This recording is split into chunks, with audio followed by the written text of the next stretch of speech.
এবং মুহাম্মদ সাল্লাল্লাহু আলাইহি ওয়াসাল্লামের একটি অমুখনিসৃত বাণী আপনাদের সম্মুখে পরিবেশন করেছি। ইনশাআল্লাহ তা সম্মুখে রেখে আপনাদের সম্মুখে পবিত্র কোরআন ও সুন্নাহ থেকে কিছু কথা পরিবেশন করব। বাবা তৌফিক ইল্লা বিল্লাহ। সুপ্রিয় ভাই এবং বোনেদের কাছে আমার বিনীত অনুরোধ, আপোষে কোনো প্রকারের কথা বলবেন না। আমার মা এবং বোনেরা, আপনাদের আওয়াজ আসছে, এজন্য আপনাদের কাছে স্পেশাল ভাবে অনুরোধ জানাচ্ছি, আপনারা আপোষে কোনো কথা বলবেন না। যারা সামনের দিকে যারা দাঁড়িয়ে আছেন তাদের সকলের কাছে কমিটির পক্ষ থেকে অনুরোধ এবং আমার নিজের পক্ষ থেকে অনুরোধ, আপনারা অনুরোধ করে বসে যান এবং মা বোনেরা যারা দুই প্রান্তে যারা উপস্থিত আছেন, বিশেষ করে ডান দিকে যারা রয়েছেন, তাদের শব্দ এবং আওয়াজটা খুব জোরে হচ্ছে। আপনারা ধৈর্য ধরে, আমাদের সুযোগ্য বক্তা এখানে রয়েছেন এবং তিনি কোরআন ও সুন্নাহর উপরে বক্তব্য রাখবেন, আপনারা ধৈর্য ধরে। সুপ্রিয় ভাই এবং বোন, আবারও বলছি, আপনাদের মা এবং বোনেরা আওয়াজ করছেন। আমি জানি এখন যদি নাট্য শুরু করি, নৃত্য শুরু করি, গল্প শুরু করি, তাহলে আপোষে কিন্তু আর কেউ কথা বলবেন না। ইচ্ছেও হয় বলার যে আল্লাহ তাআলা সেই মেধা দিয়েছেন, শক্তি দিয়েছেন যে কোনো মুহূর্তে যে কোনো গল্প তৈরি করার, কিন্তু আল্লাহ তাআলার ভয়ে সেটা করতে পারছি না। মুহাম্মদ সাল্লাল্লাহু আলাইহি সাল্লাম বলেছেন যে মুহাম্মদ সাল্লাল্লাহু আলাইহি সাল্লামকে বদদুয়া করার দোয়া করতে বললে মুহাম্মদ সাল্লাল্লাহু আলাইহি সাল্লাম হেদায়েতের জন্য দোয়া করতেন। একদা মুহাম্মদ সাল্লাল্লাহু আলাইহি সাল্লামকে বলা হলো উদু আলাল মুশরিকিন, মুশরিকদের জন্য বদদুয়া করুন, সহিহ মুসলিমের হাদিস। তো নবী সাল্লাল্লাহু আলাইহি সাল্লাম বললেন ইন্নী লাম উবাস লাআনা, আমি অভিসম্পাদকারী হিসেবে প্রেরিত হইনি। বদদুয়া করতে বলা হলে রাসূল সাল্লাল্লাহু আলাইহি সাল্লাম বদদুয়া তো করছেন না, উপরন্তু বলছেন আমি অভিসম্পাদকারী হিসেবে প্রেরিত হইনি, এবং বলেছিলেন ইন্নামা বুইসতু রাহমা, আমি দয়া স্বরূপ, রহমত স্বরূপ প্রেরিত হয়েছি। সেই মহাত্মা মহাপুরুষই মুহাম্মদ সাল্লাল্লাহু আলাইহি সাল্লাম। কিন্তু কমেডিয়ান, গল্পকার, নাট্যকার যারা হাসানোর জন্য মিথ্যা কথা বলে, কথা মনোযোগ দিয়ে শুনুন, যারা হাসানোর জন্য মিথ্যা কথা বলে তাদের জন্য রাসূল সাল্লাল্লাহু আলাইহি সাল্লাম তিনবার ধ্বংসের জন্য দোয়া করেছেন। সুনানে তিরমিজি, সুনানে আবি দাউদ, হাদিস নম্বর 4990 দ্রষ্টব্য। সুপ্রিয় ভাই এবং বোন, আল্লাহ তাআলার ভয়ে এ কথা আমি আপনাদের সামনে বলবো না যে এক সময় 4খানা বেদ সহ 18খানা পুরাণ, 12খানা উপনিষদ, পুরাণ, বাইবেলের ওল্ড টেস্টামেন্ট এবং নিউ টেস্টামেন্ট, এমনকি নান খ্রিস্টান যারা ধর্ম প্রচারিকা, তারা আমাকে বলতো আপনি বাইবেলের হাফেজ। 2002 একদা যখন ভেলোর আমরা সফরে যাচ্ছিলাম, পশ্চিম বাংলার আমার অনেক ভাই ছিলেন, তারা এ বিষয়ে সাক্ষী রয়েছে। আপোষে যখন মত বিনিময় যখন শুরু হলো, তারা অনেকেই ছিল, তাদের ফাদার সহ, তারা বলে ফেললো আমাকে, যারে আপনি তো বাইবেল মুখস্থ করে ফেলেছেন। আমি বললাম পবিত্র কোরআনই তো আমি মুখস্থ করিনি, তো বাইবেল মুখস্থ করব কেন? এক সময় বেদ, পুরাণ, উপনিষদ, গীতা, রামায়ণ, রামচরিতমানস, মহাভারত এগুলো বলেছি, ইউটিউবে হয়তো কিছু বক্তব্য পাবেন। এগুলো আর এখন বলি না কেন? আল্লাহ তাআলা পবিত্র কোরআনে মুহাম্মদ সাল্লাল্লাহু আলাইহি সাল্লামের বৈশিষ্ট্য বর্ণনা করেছেন, হুয়াল্লাযী বাআসা ফিল উম্মিয়িনা রাসূলান হুয়াল্লাযী বাআসা ফিল উম্মিয়িনা রাসূলাম মিনহুম ইয়াতলু আলাইহিম আয়াতিহি ওয়া ইউযাক্কিহিম ওয়া ইউআল্লিমুহুমুল কিতাবা ওয়াল হিকমা। সূরা জুমআহ 62 নম্বর সূরার 2 নম্বর আয়াত। আল্লাহ তাআলা উম্মীদের মধ্যে, নিরক্ষরদের মধ্যে, তাদের মধ্য থেকে একজন রাসূল প্রেরণ করেছেন, যিনি আল্লাহ তাআলার আয়াতসমূহ তাদের সম্মুখে বর্ণনা করেন, তেলাওয়াত করেন এবং তাদেরকে পবিত্র করেন এবং তাদেরকে কিতাব তথা পবিত্র কোরআন এবং হিকমা তথা সুন্নাহর শিক্ষা দেন। পবিত্র কোরআন এবং সুন্নাহর শিক্ষা দেন, তাদেরকে পবিত্র করেন এবং তাদের সম্মুখে পবিত্র কোরআন আল্লাহ তাআলার বাণী তেলাওয়াত করেন। সুপ্রিয় ভাই এবং বোন, আজকে আমরা জনগণ আমাদের সংস্কার সংশোধন কিসে হবে, এই বিষয়টা সিংহভাগ জনগণ আমরা শুনতেও চাই না, বুঝতেও চাই না। জি, এটা আহলে হাদিস ব্রেল আছে। এখন যদি ব্রেলদের বিরুদ্ধে বলতে শুরু করি তাহলে বলবেন ফাইজি সাহেব দারুণ বক্তব্য রেখেছেন। যদি দেওবন্দীদের বিরুদ্ধে বলতে শুরু করি তাহলে বলবেন যে আরে ফাইজি সাহেব তো দারুণ একদম চ্যালেঞ্জ করে দিয়েছেন। যদি হিন্দুদের বিরুদ্ধে বক্তব্য শুরু করে দিই তাহলে বলবেন আহ ফাইজি সাহেব দারুণ বক্তব্য রেখেছেন। সুপ্রিয় ভাই এবং বোন, এখানে কি হিন্দু আছে? কি বলছেন? এখানে হিন্দু আছে? হিন্দু আছে সভাতে, তাদেরকে দাওয়াত দিয়েছেন। তাহলে বেদ কেন পাঠ করব? মহাভারত কেন? গীতা কেন? সুপ্রিয় ভাই এবং বোন, বরং হিন্দুরা থাকলেও তা আমার বেদ পাঠ করার প্রয়োজন ছিল না। মুহাম্মদ সাল্লাল্লাহু আলাইহি ওয়াসাল্লাম মুশরিকদের সামনে, অমুসলিমদের সামনে পুরো চিত্র এরকম উঠান। বলবেন যে ফাইজি সাহেব তাহলে আগে আপনি কেন বলেছিলেন? জি, যখন আমি বলেছিলাম তখন ইসলাম সম্পর্কে এতটা জানতাম না। বলা যেতে পারে তখন আমি শিশু ছিলাম, এখনো ইসলামের ছাত্র। তবে ইসলাম সম্পর্কে একেবারে নগণ্য তখন আমার জ্ঞান ছিল। আর এজন্যই আমি মনে ভাবতাম যে বেদ, পুরাণ, মহাভারত, বাইবেল এগুলো পড়া দরকার, এগুলো পাঠ করা দরকার। সুপ্রিয় ভাই এবং বোন, সেগুলো করেছিল এক সময়। কিন্তু যখন ইসলাম সম্পর্কে জানলাম, মুহাম্মদ সাল্লাল্লাহু আলাইহি ওয়াসাল্লাম সম্পর্কে যখন অবগত হলাম, সাহাবীদের জীবনী সম্পর্কে যখন অবগত হলাম, দাওয়াত এবং তাবলীগ প্রসঙ্গে যখন অবগত হলাম, এক কথায় ইসলাম সম্পর্কে যখন অবগত হলাম, তখন সেই বিষয়গুলো আস্তে আস্তে ত্যাগ করে দিয়েছি। একান্ত প্রয়োজন ছাড়া, মানে প্রাসঙ্গিক কোনো কথা চলে এলো, সেই প্রেক্ষাপট হয়তো এখনো এক একটা মন্ত্র বা শ্লোক আমার মুখ থেকে বের হয়ে যায়, সেটা স্বতন্ত্র ব্যাপার। তাহলে স্পেশাল ভাবে সেই সমস্ত বিষয় আর বলে নাই। আমার মা এবং বোনেরা কথা খুব মনোযোগ দিয়ে শুনবেন। এটা ভাববেন না যে আমি ওগুলো পড়েনি, যে আমার ও সবগুলো পড়া আছে। এজন্য যারা কমেডিয়ান বক্তা, যারা এইরকম গীত গায়, যারা আপনার শুধু ঘন্টার ঘন্টা আপনার গীত গেই, গজাল গেই, গান গেই পাস করে দেয়, তাদেরকে আমি ডাইরেক্ট কখনো কখনো বলি, আমার সামনে পড়ে গেলে সে যে কেউ হোক না কেন, জি, নাম নিচ্ছিল সেই সব বক্তাদের সামনে আমার পড়ে গেলে, জি, আপনার কমিটি, আপনার অফিসে বা আপনার যেখানে আমাদেরকে রাখেন, বসতে দেন, সেই জায়গাতে আমরা তাদেরকে এরকম বলি, আপনি কি 10 মিনিট 1 ঘন্টা আপনি যে বক্তব্য রাখছেন পবিত্র কোরআন এবং সুন্নাহ মুখস্থ করে তা বলতে পারছেন না? আপনি কোরআন এবং হাদিস যদি মুখস্থ করতে না পারেন, তাহলে পবিত্র কোরআনে আল্লাহ কি বলেছেন সেই ভাবার্থটুকু, তা সেই অনুবাদটুকু আপনি কি মুখস্থ করতে পারছেন না? হাদিস যদি মুখস্থ না থাকে, হাদিসের ভাবার্থ কি আপনি মুখস্থ করতে পারছেন না? সুপ্রিয় ভাই এবং বোন, যে সমস্ত ভাইরা দাঁড়িয়ে আছেন তারা বসে যান এবং আমার মা এবং বোনেরা মনোযোগ দিয়ে কথা শুনুন। সুপ্রিয় ভাই এবং বোন, আপনাদের সামনে পবিত্র কোরআন থেকে একটা আয়াতের অংশ বিশেষ তেলাওয়াত করেছি। কথা একটু মনোযোগ দিয়ে শুনবেন, আপনাদের বুঝতে সুবিধা হবে। সুপ্রিয় ভাই এবং বোন, আর যদি মনোযোগ দিয়ে না শুনেন তাহলে বক্তব্য বুঝতে অসুবিধা হবে। এত জালসা হচ্ছে, এত সেমিনার হচ্ছে, এত প্রোগ্রাম হচ্ছে, যে কখনো মসজিদের উন্নতি কল্পে, কখনো মাদ্রাসার উন্নতি কল্পে, কখনো গোরস্থানের জন্য, আর কখনো ঈদগাহের জন্য, কখনো যুব কমিটি, কখনো গ্রামবাসী, তো কখনো ক্লাবের পক্ষ থেকে বহু জালসা হচ্ছে।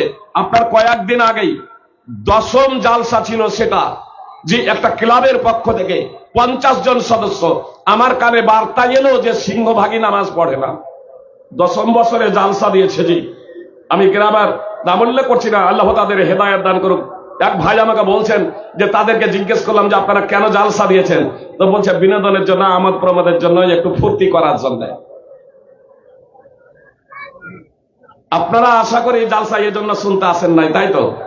অবশ্য আপনাদের বলে আমি সেই ভাইদেরকে ডেকেছিলাম এবং যারা উপস্থিত হয়েছিলেন তারা আমার সাথে অঙ্গীকার করেছেন যে এরপরে আর কখনো নামাজ ছাড়বো না। তার মধ্যে অনেকেই নামাজ পড়ছিলেন, আর যারা পড়ছিলেন না তারাও বলেছেন আর আমরা নামাজ ছাড়বো না, অন্তত আমরা নামাজ পড়বো।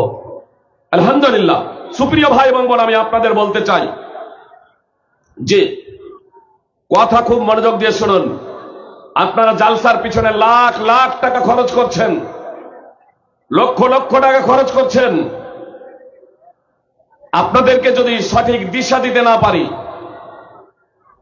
সঠিক পথ নির্দেশনা দিতে না পারি, তাহলে আপনাদের স্টেজে আমার আশাটা ব্যর্থ। আমি স্টেজে এলাম, বক্তব্য রেখে দিলাম, মোটা অঙ্কের হাদিয়া দিলেন, এটা যথেষ্ট না সুপ্রিয় ভাই এবং বোন। এতে আমি সন্তুষ্ট হতে পারি ব্যক্তিগতভাবে, আপনারা সন্তুষ্ট হতে পারেন, কিন্তু কাল কিয়ামতের মাঠে আল্লাহর কাছে আমরা সবাই ধরা পড়ে যাব। যে এজন্য আসুন, যাতে কাল কিয়ামতের মাঠে আল্লাহর সামনে আমরা তার রহমতের ছায়ায় আমরা আশ্রয় পাই, যাতে আমরা তার সন্তুষ্টি অর্জনে ধন্য হই, পৃথিবীতে যাতে সুখ এবং শান্তি লাভ করতে পারি, এবং মৃত্যুর পরের জগৎ বারজাখী জীবন, এই বারজাখী জীবনে যাতে সুখ এবং শান্তি লাভ করতে পারি, এবং আখিরাতে যাতে আল্লাহ তাআলার সন্তুষ্টি অর্জন করতে পারি, এটাই হবে আমাদের মূল লক্ষ্য এবং উদ্দেশ্য। এজন্য প্রথমেই আমি বলবো কমিটি বৃন্দকে, সুপ্রিয় ভাই এবং বোন, আমি আপনাদের চরম ভালোবাসি। যে আপনাদের এতটা অঞ্চলে যে সমস্ত ভাই এবং বোনেরা আছেন, আপনাদের সকলকে আমি চরম ভালোবাসি। ইসলামী দৃষ্টিকোণ থেকে, ইসলামের কারণে আমি আপনাদের চরম ভালোবাসি সুপ্রিয় ভাই এবং বোন। তবে একটা কথা বলবো যে আগেকার এবং এখনকার, অতীতের এবং বর্তমানের যেহেতু পরিস্থিতিটা আলাদা, আর পরিস্থিতিটা আলাদা বলেই একটু করে আপনার পর্দা দিতে হচ্ছে, তাই না? একবারে যেমন পুরুষেরা বসাছেন একই জায়গাতে, আপনার একই সারিতে আপনার বসানো হয় নাই। জি, এখন পর্দা। আপনার ঈদগাহেতে যদি মহিলাদের ব্যবস্থা থাকে সেখানেও একটা মিডিলে পর্দা, আমাদের এই জালসা তো সেখানেও আপনার পর্দা। কিন্তু পর্দাটা একেবারে অত্যন্ত নিচু হয়ে গিয়েছে। খরচ যখন করছেনই আর পর্দা যখন দিচ্ছেনই, তখন আমার ভাইদেরকে বলবো, কমিটিদেরকে, যে আপনারা এই পর্দাটাকে আর একটু উঁচু করে দেবেন। জি, প্রয়োজন হলে কি ওটাকে বলে আপনার পর্দা, এলইডি, যে এলইডির সিস্টেমের এলইডির ব্যবস্থা করে দেবেন সুপ্রিয় ভাই এবং বোন, তারা ডাইরেক্ট সেখানে ছবি দেখবেন, যে বক্তব্য শুনবেন সুপ্রিয় ভাই এবং বোন। বা এমন সিস্টেম করবেন যে তারা তো আপনার বক্তব্য শুনতে পাবে বা লক্ষ্য করতে পারে, যাতে বোঝা যাতে না যায়, যে আপনার অন্তত বোঝা যাতে না যায়। আর সুপ্রিয় ভাই এবং বোন এবং মা এবং বোনদেরকে বলবো, ভাইদেরকে বলবো আমার বোনেদের দিকে তাকাবেন না, আর আমার মায়েদের বোনেদেরকে বলবো, আমার মেয়েদেরকে বলবো যে আপনারা একেবারে নতুন বইয়ের মতো করে আপনারা বসুন, মানে মুখটা পুরো আপনার যাতে ঢেকে যায়। আপনার দোপাট্টা আছে, শাড়ি আছে, চাদর আছে, তার দ্বারা যাতে আপনাদের মুখটা ঢেকে যায়, আপনাদেরকে যাতে চিনতে পারা না যায় দেখে, সুপ্রিয় ভাই এবং বোন, চিনতে যাতে না পারা যায়, এজন্য আপনাদের কাছে আমার বিনীত অনুরোধ। এই কয়েকটি কথা প্রথমে আমি বললাম, এবার বক্তব্য শুনুন। আল্লাহ তাআলা বলেন, ইন্নাদ দীনা ইনদাল্লাহিল ইসলাম, নিশ্চয়ই আল্লাহর নিকটে দিন হলো ইসলাম। সূরা আলে ইমরান 3 নম্বর সূরার 19 নম্বর আয়াতের অংশ বিশেষ। আল্লাহ বললেন, নিশ্চয় আল্লাহর নিকটে দিন হলো ইসলাম, ধর্ম হলো একমাত্র ইসলাম। সুপ্রিয় ভাই এবং বোন, ইসলাম ছাড়া পৃথিবীতে যত ধর্ম আছে, পৃথিবীতে যত মতবাদ আছে, কোন ধর্ম, কোন মতবাদ, কোন জীবন ব্যবস্থা আল্লাহ তাআলা কবুল করবেন না। আল্লাহ তাআলা স্পষ্টভাবে জানিয়ে দিয়েছেন, ওয়ামান ইয়াবতাগি গায়রাল ইসলামি দীনান ফালা ইউকবালা মিনহু ওয়া ফিল আখিরাতি মিনাল খাসিরিন। যে কেউ ইসলাম ছাড়া অন্য কোন জীবন ব্যবস্থা ও ধর্ম অনুসন্ধান করবে, তা তার নিকট থেকে কিঞ্চিত মাত্র গ্রহণ করা হবে না, কশ্চিন কালেও তার নিকট থেকে তা গ্রহণ করা হবে না, এবং আখিরাতে সে হবে ক্ষতিগ্রস্তদের অন্তর্ভুক্ত। সূরা আলে ইমরান 3 নম্বর সূরার 85 নম্বর আয়াত। সুপ্রিয় ভাই এবং বোন, আমি বক্তব্য রাখছি, আর পিছনেই এএসআই বসেছিলেন, তারও বলার একটু সুযোগ এলো। তিনি বললেন, আমরা মানুষ রূপে জন্মেছি, আমাদের এক অপরের ধর্মকে শ্রদ্ধা করতে হবে, আমাদের এক অপরের ধর্মকে শ্রদ্ধা করতে হবে। আমরা সবাই মানুষ, প্রথমে আমরা মানুষ, অতএব আমাদের এক অপরের ধর্ম সবাই সবগুলোকে আমরা মেনে নেব। তো উনি ওনার কথা বললেন, আমি আবার বক্তব্য শুরু করলাম। আমার মাঝেই উনি বলেছিলেন, মানে তাকে দেওয়া হয়েছিল সুযোগ, তার কারণ ওই ধরনের ব্যক্তিরা তো বেশিক্ষণ এসে আর বসে থাকতে পারেন না। সুপ্রিয় ভাই এবং বোন, অনেক মুসলমানও এই কথাটা বলে, আরে আমরা আগে মানুষ। জি, 5 জন অন্ধের হাতি দেখা দেখেছেন না দেখেননি? কি বলছেন? 5 জন অন্ধের হাতি দেখার গল্প আপনারা শুনেছেন না শোনেননি? 5 জন অন্ধের হাতি দেখার গল্প আপনারা শুনেছেন? 5 জন অন্ধ হাতি দেখার যে বিভিন্ন বর্ণনা দিয়েছিল, কেউ বলেছিল হাতি কুলার মতো, কেউ বলেছিল হাতি পিলারের মতো। যারা হাতি দেখেছেন তারা বলেন তো যে হাতি পিলারের মতো না কুলার মতো? কি বলছেন? হাতি কুলার মতো না, আর হাতি পিলারের মতো না।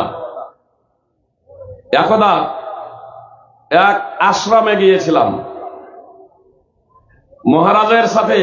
মহারাজ যখন এলেন, আমার সাথে আবু ফয়সাল সালমান ছিলেন, হাফেজ নাজমুল হুদা ছিলেন, আর আব্দুল্লাহ বিন ইদ্রিস রাহিমাহুল্লাহ, বক্তা আব্দুল্লাহ। দুটো বক্তা, আব্দুল্লাহ সালাফি, আব্দুল্লাহ সালাফি, যেটা সাগরদিঘি ইমাম, বেলডাঙ্গার বেগুন বাড়ির যিনি আব্দুল্লাহ, তো উনি ওই সময় ছিলেন, আমার সাথে সব গিয়েছিলেন। আব্দুল্লাহ বিন ইদ্রিস বলছেন যে ফাইজি সাহেব, এনারা এমন ব্যক্তি যে এদের সামনে দাঁড়াতে হয়। আমি যে চুপ করেন তো, ওদের মতো হওয়ার জন্য আসি নাই, আমাদের মতো করার জন্য এসেছি। আমাদের মতো করার জন্য এসেছি, ওদের মতো করার জন্য নয়। আপনি শুধু আপনারা চুপচাপ দেখুন যা হয়, আমি কি করছি। বসেই থাকলাম, আলোচনা শুরু হলো। আমি বললাম স্রষ্টার বিষয়ে আলোচনা করতে চাই। উনি বললেন স্রষ্টা, হ্যাঁ স্রষ্টা তো আমরাও মানি তো। আমি বললাম জি, আমি সেই স্রষ্টার কথা বলছি যিনি জন্মগ্রহণ করেন না, যিনি মৃত্যুবরণ করেন না, যিনি মানুষ রূপে বা কোন রূপে এই পৃথিবীতে আসেন নাই, কোন অন্যান্য কোন রূপ ধারণ করেন না, জন্মগ্রহণ করেন না, মৃত্যুও বরণ করেন না, জন্মগ্রহণ করেন না, মৃত্যু বরণ করেন না। পশু পাখি মানুষের রূপ ধারণ করে এই পৃথিবীতে আসেন না। তিনি অনাদি এবং অনন্ত, সেই স্রষ্টার কথা বলছি। উনি বলছেন ঠিকই আছে, একটা পুকুর আছে, সেই পুকুরের 4টা ঘাট আছে। তো বলুন, আমার যে ঘাট আছে আমার বাড়ির নিকটে, সেই ঘাটের পানি আমি নেব না আপনার ঘাট থেকে পানি নিতে আমি যাব?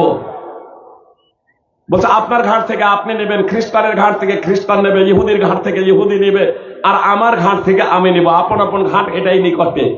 তা আমি বললাম যে দাদা, আসলে এটা তো সাধারণ মানুষ বলতে পারে, কিন্তু ধর্ম সম্পর্কে যিনি বিশেষ অবগত তিনি এই কথা বলতে পারেন না। সেদিন আমি এই হাতি দেখার কথাটাই বলেছিলাম যে দাদা বলুন তো, ওই 5 জন অন্ধ যে হাতি ধরলো আর হাতির পরিচয় দিতে গিয়ে যা বর্ণনা করেছিল, হাতি কি সেই রকম? হাতি কি পিলারের মতো? বলছেন না না, ও তো হাতি তো পিলারের মতো না। তো আমি অন্ধ ব্যক্তির কাছে হাতি কিন্তু পিলারের মতোই। যারা হাতি কোনোদিন দেখেনি তারা ওই অন্ধের হাতি দেখে বলবে আমি নিজে এইরকম নেড়ে চেড়ে দেখেছি, তো বলবে হ্যাঁ পিলারের মতো হাতি।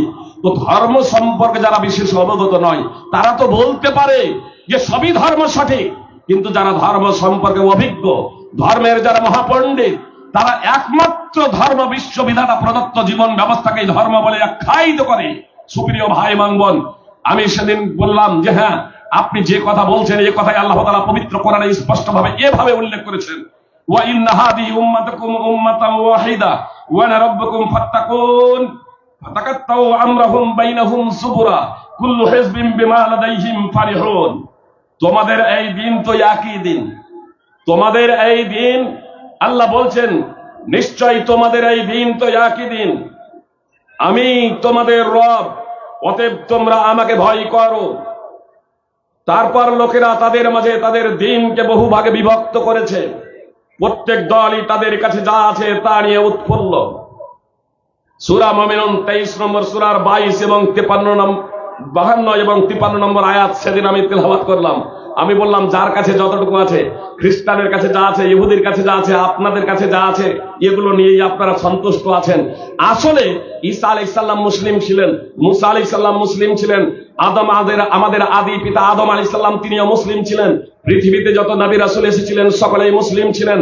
আর প্রত্যেক নবী রাসূলের যারা অনুসারী তারা মুসলিমই ছিলেন। পরবর্তীতে তারা বিভিন্ন দলে বিভক্ত হয়ে গিয়েছে। সুপ্রিয় ভাই এবং বোন, তাওরাত এবং ইনজিল এক সময় আসমানি গ্রন্থ ছিল। বর্তমানে আপনার তাওরাত এবং ইনজিল যা আছে, বাইবেলের ওল্ড টেস্টামেন্ট এবং নিউ টেস্টামেন্ট রূপে তা বিকৃত, পরিবর্তন এবং পরিবর্তন হয়ে গিয়েছে। আর বেদ যে কোনো কালে আসমানি গ্রন্থ ছিল এ কথা তো বেদেও কোনো জায়গায় উল্লেখ নাই। আর আপনারাও সেটা বলতে পারেন না বেদের ভাবার্থ এবং ভাষা দেখে। তখন উনি বলছেন যে না, এই বেদটাও হচ্ছে আসমানি গ্রন্থ। আমি বললাম বেশ, তাহলে আমি আপনার শিষ্যতা গ্রহণ করতে চাই। বলছে না না না না না। তা আমি বললাম মার্কেটে যে বেদ আছে, বলছে ওই বেদগুলো আসলে নকল বেদ, অরিজিনাল বেদ আমাদের কাছে আছে। আমি বললাম অরিজিনাল বেদ আমি দেখতে চাই। বলছে না না, দেখানো যাবে না। জি, বেদ যদি আসমানি গ্রন্থ হয়, বেদ যদি মানব জাতির হয়, তাহলে আমাদেরকে কেন দেখানো যাবে না? সুপ্রিয় ভাই এবং বোন, কথা খুব মনোযোগ দিয়ে শুনুন। আপনার কিছু প্রতারক আছে, কিছু প্রতারক আছে। আপনার ওষুধের ডেট আছে একটা, আর ডেট এক্সপায়ার হয়ে যাওয়ার পরেও ওষুধগুলো আপনার দোকানে অনেকেই রেখে দেয়। বিশেষ করে যে ফার্মেসিওয়ালা আপনার প্রতারক, শিক্ষিত মানুষেরা যদি আপনার ওষুধ আনতে যান তাহলে আপনার অরিজিনাল ভালো ওষুধ গালা দেবেন। আর যদি আপনার নিরক্ষর, যদি বুঝতে লুঙ্গি পড়ে যদি যান, আর যদি আপনার সম্পর্কে অবগত হয় যে ইনি বেশি লেখাপড়া বুঝেন না, তো আপনাকে এক্সপায়ার ওষুধগুলো দিয়ে দেয়। সুপ্রিয় ভাই এবং বোন, এ প্রতারণার কারণে সুপ্রিয় ভাই এবং বোন, আমি বললাম বেদ যদি আপনার কাছে থেকে থাকে, আর বেদ যদি অরিজিনাল হয়, বেদ যদি আসমানি গ্রন্থ হয়, আমি শিষ্যত্ব গ্রহণ করতে প্রস্তুত আছি। আর আমি বলছি পবিত্র কোরআন অরিজিনাল। মুহাম্মদ সাল্লাল্লাহু আলাইহি সাল্লামের উপরে যেভাবে অবতীর্ণ হয়েছিল 1400 বছর পূর্বে, আজকেও সেভাবেই অরিজিনাল রূপে আছে। বিন্দু মাত্র পরিবর্তন হয় নাই। আর আপনি যদি আমার শিষ্যত্ব গ্রহণ করেন তাহলে প্রস্তুত আমি আপনার শিক্ষক গুরু হবে। তাহলে আসুন আমরা ঐক্যমত হয়ে যাই, একটা প্ল্যাটফর্মে চলে আসি। বলছেন যে ঠিক আছে, আমরা আর আপনারা তো আপসে ঝগড়া করি না, মারপিট করি না। আমি বললাম ঠিক আছে, আসলে এই দুনিয়াটাই তো সবকিছু না, মৃত্যুর পরে আরো একটা জগৎ আছে, ওই জগৎটাই হলো মেন জগৎ। সুপ্রিয় ভাই এবং বোন, খুব ভালোভাবে জেনে রাখবেন, আজ অনেক ওয়া মুসলিম টুপি পায়জামা পাঞ্জাবি পড়ে নাই, পড়ে না টুপি পায়জামা পাঞ্জাবি, জি, আর নকল দাড়িও তো আছে। তারপরে কাউকে গিয়ে এরকম গুলি করে দিল, বিস্ফোরণ ঘটালো, তারপরে বলল কি এই দেখো মুসলমান সন্ত্রাসী। সুপ্রিয় ভাই এবং বোন, আপনার ইদানিং মুর্শিদাবাদের নেতৃত্বায় দুইজন আপনার রেল লাইনে বোমা রেখে পালাচ্ছিল। যদি পালিয়ে যেত তাহলে তো বলতো যে মুর্শিদাবাদের মাদ্রাসাগুলো সন্ত্রাসী শিক্ষা দেওয়া হয়, পশ্চিমবাংলা তথা ভারতের মাদ্রাসাগুলোতে সন্ত্রাসী জঙ্গি কার্যকলাপ শিক্ষা দেওয়া হয়। যে 1 ঘন্টা ধরে ট্রেন বন্ধ থাকলো, পুলিশ এলো, তাদেরকে ধরে নিয়ে গেল, পরবর্তীতে বলছে ওগুলো নাকি বোমা না, আর তাদেরকে আবার জামিনে মুক্ত। জি, কোন যখন অমুসলমান যখন ধরা পড়ে সন্দেহজনক ভাবে, তখন সন্দেহজনক ব্যক্তি অথবা সে পাগল, জি, তার মস্তিষ্কের ডিফেক্ট আছে, তার মস্তিষ্কের গন্ডগোল। আপনার গির্জায় গিয়ে যদি বলে আপনার জয় শ্রীরাম, মসজিদে গিয়ে যদি বলে জয় শ্রীরাম, তাহলে বলবে যে আরে ওর মস্তিষ্কের ডিফেক্ট আছে, ওর মস্তিষ্কের গন্ডগোল আছে। সুপ্রিয় ভাই এবং বোন, গন্ডগোল গুলো কে পাকাচ্ছে? সুপ্রিয় ভাই এবং বোন, আজকে এই মুর্শিদাবাদের ঘটনাকে কেন্দ্র করে মিডিয়া সাংবাদিকেরা যদিও অধিকাংশ মিডিয়া এবং সাংবাদিকেরা একেবারে চুপ আছে, তবে অমুসলিম মুখ খুলতে শুরু করেছে। বেশ কিছু অমুসলিম এই প্রেক্ষাপটে মুখ খুলেছে। কেন? মানুষ যখন মারা যায় তখন তো শুধু মুসলিমরা না, অমুসলিমরাও মারা যায়। সুপ্রিয় ভাই এবং বোন, কয়েকদিন আগে আপনার বিমান ভেঙে পড়ে গেল কাজাখস্তানে, আপনার আজারবাইজান থেকে যাচ্ছিল রাশিয়া। আপনার রাশিয়ার প্রেসিডেন্ট ভ্লাদিমির পুতিন আজকে ক্ষমা প্রার্থী। আজকে তিনি ক্ষমা চাইছেন সেই ঘটনার জন্য। সুপ্রিয় ভ্রাতৃবৃন্দ, আগেই সন্দেহ প্রকাশ করেছিল যে আপনার রাশিয়ায় ওই আক্রমণ চালিয়েছে, তবে যে কোনো মুহূর্তে বিমান ভেঙে পড়ে যেতে পারে। আপনার দক্ষিণ কোরিয়ায় 181 জন আপনার পাইলট সহ ছিল, আপনার বিমান ভেঙে পড়ে গেছে আজকেই সকালে। প্রথমে বলা হলো 29 জন মারা গিয়েছে, আপনার কিছুক্ষণ আগেই দেখলাম এখানে আসার আগে 177 জন মারা গিয়েছে। আশা করছে যে হয়তো 2 জন হয়তো বাঁচতে পারে, মানে 181 জনের মধ্যে 177 জন অলরেডি মারাই চলে গেছে। আকাশ থেকে বিমান ভেঙে পড়ে গিয়েছে। সুপ্রিয় ভাই এবং বোন, কথা খুব মনোযোগ দিয়ে শুনুন। সুপ্রিয় ভাই এবং বোন, আমরা এখানে বসে আছি, আল্লাহ তাআলার ইচ্ছা হলে এ ভূমি ধসে আমরা সবাই পাতালে চলে যেতে পারি। শুধু ওয়েডনারে কেরালার এ ঘটনাই শুধু নয়, আপনার পাপুয়া নিউগিনি, আপনার গত মে মাসে আপনার পাপুয়া নিউগিনির ঘটনা, পাপুয়া নিউগিনির ভূমিধস বলে ইন্টারনেট আপনার গুগলে সার্চ করুন, আপনার বের হয়ে চলে আসবে পাহাড়ি এলাকা, একটা আস্ত গ্রাম। রাতের সময় বিভোর ঘুমে যখন সব ঘুমাচ্ছেন, আপনার গভীর রাতে ভোর 3টার দিকে পুরো একটা আস্ত গ্রাম মাটির নিচে চলে গিয়েছে, পুরো গ্রাম। সুপ্রিয় ভাই এবং বোন, আপনারা নেটে বা গুগলে আপনারা লিখুন, আনন্দবাজার পত্রিকা, আল জাজিরা পত্রিকা, বিভিন্ন পত্র পত্রিকায় আপনার বের হয়েছিল, বিবিসি পত্রিকা, বিভিন্ন পত্র পত্রিকায় এসব তথ্য বের হয়েছিল। সুপ্রিয় ভ্রাতৃবৃন্দ, অবগত আমরা ভেবেছি কি আমরা শুধু এই জালসা দিলাম আর জালসা শুনলাম, কিছু গল্প গুজব এরকম শুনলাম আর বাড়ি চলে গেলাম, জালসা হয়ে গেল? জি না, এটা জালসা না। সুপ্রিয় ভাই এবং বোন, আজকে আমাদের সমাজে পরিবর্তন হচ্ছে না কেন? জালসার আগে যতটা বেনামাজি ছিল, জালসার পরেও ততটাই বেনামাজি। জালসার আগে যতটা সুদ খাচ্ছিল লোক, জালসার পরেও ততটাই সুদখোর। আপনার জালসার আগে যেমন অপরাধ চলছিল আমাদের সমাজে, জালসার পরেও আরো অপরাধ চলছে। এমনকি জালসা হচ্ছে একদিকে আর একদিকে অপরাধ চলছে। সুপ্রিয় ভাই এবং বোন, এ গল্প বা এ বাস্তব তথ্য আপনারা অবগত আছেন। আসুন, টাইম যেহেতু নির্ধারিত, আমার টাইম দিয়েছেন 1 ঘন্টা 15 মিনিট। এই 1 ঘন্টা 15 মিনিটের মধ্যে বেশ কিছু সময় অতিবাহিত হয়ে গেছে। আমি আপনাদের সামনে এ কথা বলতে চাই, সুপ্রিয় ভাই এবং বোন, স্পষ্টভাবে এই বার্তা দিতে চাই যে আমরা প্রথমে মানুষ, অনেক মুসলমান বলে প্রথমে আমরা মানুষ। সুপ্রিয় ভাই এবং বোন, প্রথমে আমরা মানুষ। যারা ধর্ম সম্পর্কে অবগত নয় তারা বলতে পারে মানুষ। আরে ছাগলের বাচ্চা ছাগল হবে, গরুর বাচ্চা গরু হবে, ভেড়ার বাচ্চা ভেড়া হবে, এটাই তো স্বাভাবিক। আম গাছে কাঁঠাল হয়েছে, এটা দেখেছেন? কি বলছেন? যে যারা বানর তারা বলে বানরের থেকে মানুষ তৈরি হয়েছে, কিন্তু আজ পর্যন্ত জঙ্গলের কোনো বানর মানুষ হলো না। এমনকি বন মানুষগুলো চিড়িয়াখানায় যে রাখা আছে যুগ যুগ ধরে, মানুষের সংস্পর্শে আসার পরেও তারা এখনো মানুষ হতে পারলো না। তো মানুষের বাচ্চা মানুষের মতো হবে, এটা তো স্বাভাবিক, এটা স্বাভাবিক। মানুষ যে জন্মগ্রহণ করে, সে কি হিসেবে জন্মগ্রহণ করে? তাওহীদকে মান্যকারী হিসেবে, মিল্লাতের উপরে, ফিতরাতের উপরে, হককে গ্রহণ করার যোগ্যতা নিয়ে, সত্যকে গ্রহণ করার যোগ্যতা নিয়ে। এক কথাই যদি বলবো মনে করি, তাহলে প্রত্যেক শিশু যখন জন্মগ্রহণ করে তখন মুসলিম হিসেবে জন্মগ্রহণ করে। আবু হুরায়রা রাদিয়াল্লাহু তাআলা আনহু বর্ণনাকারী, রাসূলুল্লাহ সাল্লাল্লাহু আলাইহি সাল্লাম বলেছেন, কুল্লু মাওলুদিন ইউলাদু আলাল ফিতরাহ, প্রত্যেকটা শিশু ফিতরাতের উপরে জন্মগ্রহণ করে। সহিহ বুখারী হাদিস নম্বর 1300, সহিহ বুখারী হাদিস নম্বর 1385 এবং সহিহ মুসলিম হাদিস নম্বর 2658। এই হাদিস অন্যান্য হাদিস গ্রন্থে রয়েছে। সুপ্রিয় ভাই এবং বোন, এত দ্বারা জানতে পারলাম প্রত্যেকটা শিশু ফিতরাতের উপরে জন্মগ্রহণ করে। আপনার একটি বর্ণনা রয়েছে ইউলাদু আলাল মিল্লাহ, মিল্লাতের উপরে জন্মগ্রহণ করে।